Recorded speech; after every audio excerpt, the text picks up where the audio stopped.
welcome to our weekly update for our summer messenger. I hope that you're doing well. We've got a beautiful day out here today, and so it was nice to get out and see our gorgeous rosary garden.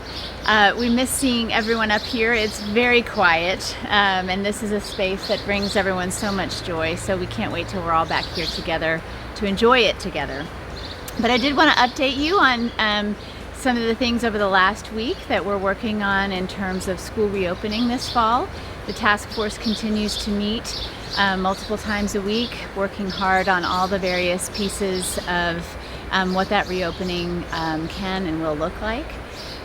This week I had some really great phone calls with the heads of schools of the independent schools in Texas, as well as with the heads of schools of the diocesan Catholic schools here in Austin, and really neat to see that we are all very aligned in the approaches that we are discussing among our own schools. So know that how we reopen in the fall and the processes that we use for should we need to do rolling closures for if there are spikes and whatnot, will be fully aligned with the independent schools around Texas and the Catholic schools here in Austin. So that's an important piece of information for you.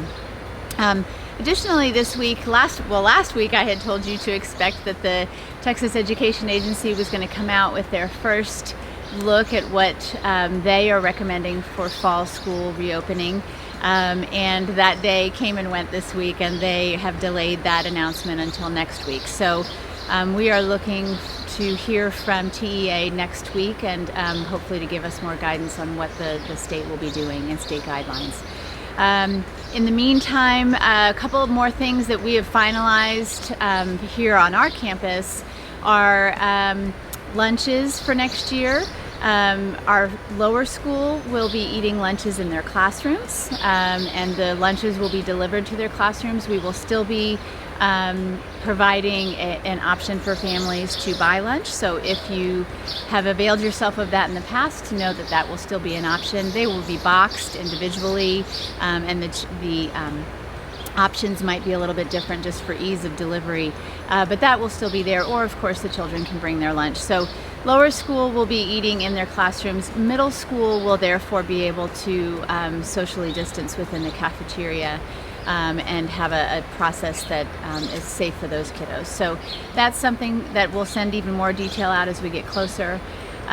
We've also been able to see that children in pre-K3, pre-K4, and kinder will not be required to wear masks at school.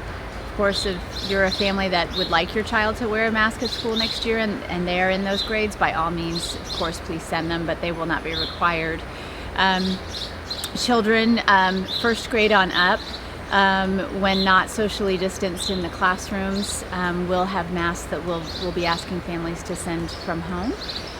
So just be thinking about those things as part of your school. As you're buying school shoes, buy school masks.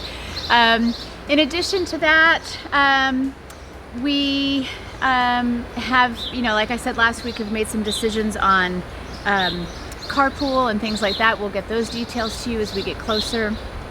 We're also working on, with the help of Mr. Rabbitoy and the task force, a really wonderful website for the reopening plan. So once that's ready, sometime in early July, be looking for that to come out. You'll get a notification that the fall reopening website is available, and we will of course send links and ways to get to it, and I'll guide you through all the different pieces of it.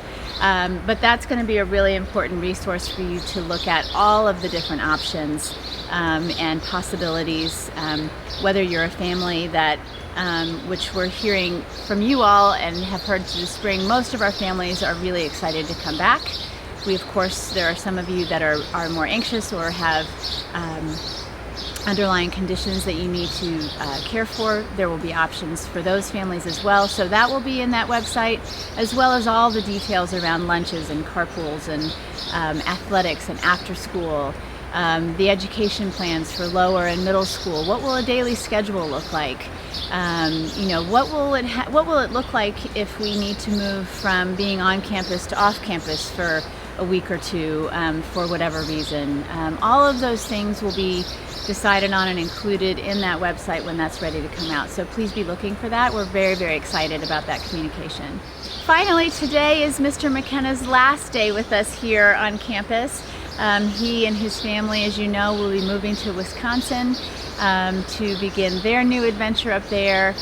So if you haven't had a chance to say goodbye to him and want to reach out to him, his email still works and will work for quite a while. So please feel free to reach out to Mr. McKenna. I know he'd love to hear from you.